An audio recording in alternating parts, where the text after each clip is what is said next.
شروع اللہ کا نام لے کر جو بڑا مہربان نہایت رحم والا ہے۔ اے پیغمبر صلی اللہ علیہ وآلہ وسلم، جو عورت تم سے اپنے شوہر کے بارے میں بحث و جدال کرتی اور اللہ سے شکایت رنج و ملال کرتی تھی، اللہ نے اس کی التجا سن لی اور اللہ تم دونوں کی گفتگو سن رہا تھا۔ کچھ شک نہیں کہ اللہ سنتا ہے، دیکھتا ہے۔ جو لوگ تم میں سے اپنی عورتوں کو ماں کہہ دیتے ہیں وہ ان کی مائیں نہیں ہو جاتی، ان کی مائیں تو وہی ہیں جن کے بطن سے وہ پیدا ہوئے۔ بے شک وہ نامعقول اور جھوٹی بات کہتے ہیں، اور اللہ بڑا معاف کرنے والا ہے، بخشنے والا ہے۔ اور جو لوگ اپنی بیویوں کو ماں کہہ بیٹھیں پھر اپنے قول سے رجوع کر لیں تو ان کو قربت سے پہلے ایک غلام آزاد کرنا ضرور ہے۔ مومنو، اس حکم سے تم کو نصیحت کی جاتی ہے اور جو کچھ تم کرتے ہو اللہ اس سے خبردار ہے۔ اب جس کو غلام نہ ملے وہ قربت سے پہلے لگاتار 2 مہینے کے روزے رکھے، پھر جس کو اس کا بھی مقدور نہ ہو اسے 60 محتاجوں کو کھانا کھلانا چاہیے۔ یہ حکم اس لیے ہے کہ تم اللہ اور اس کے رسول کے فرما بردار ہو جاؤ، اور یہ اللہ کی حدیں ہیں، اور نہ ماننے والوں کے لیے درد دینے والا عذاب ہے۔ جو لوگ اللہ اور اس کے رسول کی مخالفت کرتے ہیں وہ اسی طرح ذلیل کیے جائیں گے جس طرح ان سے پہلے لوگ ذلیل کیے گئے تھے، اور ہم نے صاف صاف آیتیں نازل کر دی ہیں، اور جو نہیں مانتے ان کو ذلت کا عذاب ہوگا۔ جس دن اللہ ان سب کو جلا اٹھائے گا تو جو کام وہ کرتے رہے ان کو جتائے گا۔ اللہ نے وہ سب کام لکھوا رکھے ہیں اور یہ ان کو بھول گئے ہیں، اور اللہ ہر چیز سے واقف ہے۔ کیا تم کو معلوم نہیں کہ جو کچھ آسمانوں میں ہے اور جو کچھ زمین میں ہے اللہ کو سب معلوم ہے؟ کسی جگہ 3 شخصوں کی سرگوشی ہوتی ہے تو اللہ ان میں چوتھا ہوتا ہے، اور جہاں 5 آدمیوں کی سرگوشی ہو تو وہ ان میں چھٹا ہوتا ہے، اور نہ اس سے کم یا زیادہ مگر وہ ان کے ساتھ ہوتا ہے، خواہ وہ کہیں ہوں۔ پھر جو جو کام یہ کرتے رہے ہیں قیامت کے دن اللہ سب ان کو بتائے گا۔ بے شک اللہ ہر چیز سے واقف ہے۔ اے پیغمبر صلی اللہ علیہ وآلہ وسلم، کیا تم نے ان لوگوں کو نہیں دیکھا جن کو سرگوشیاں کرنے سے منع کیا گیا تھا، پھر جس کام سے منع کیا گیا تھا وہی پھر کرنے لگے؟ اور یہ تو گناہ اور ظلم اور پیغمبر صلی اللہ علیہ وآلہ وسلم کی نافرمانی کی سرگوشیاں کرتے ہیں، اور جب تمہارے پاس آتے ہیں تو اللہ تعالیٰ کے بتائے ہوئے الفاظ کے بجائے دوسرے الفاظ میں تمہیں دعا دیتے ہیں، اور اپنے دل میں کہتے ہیں کہ اگر یہ واقعی پیغمبر ہیں تو جو کچھ ہم کہتے ہیں اللہ ہمیں اس کی سزا کیوں نہیں دیتا؟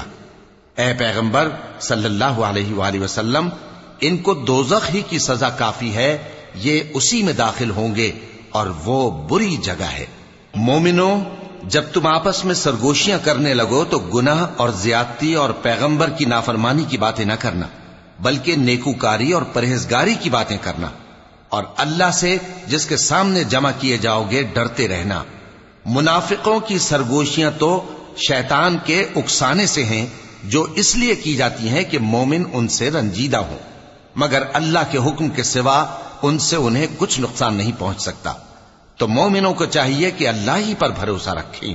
مومنوں، جب تم سے کہا جائے کہ مجلس میں کھل کر بیٹھو تو کھل کر بیٹھا کرو، اللہ تم کو کشادگی بخشے گا، اور جب کہا جائے کہ اٹھ کھڑے ہو تو اٹھ کھڑے ہوا کرو۔ جو لوگ تم میں سے ایمان لائے ہیں اور جن کو علم عطا کیا گیا ہے اللہ ان کے درجے بلند کرے گا، اور اللہ تمہارے سب کاموں سے واقف ہے۔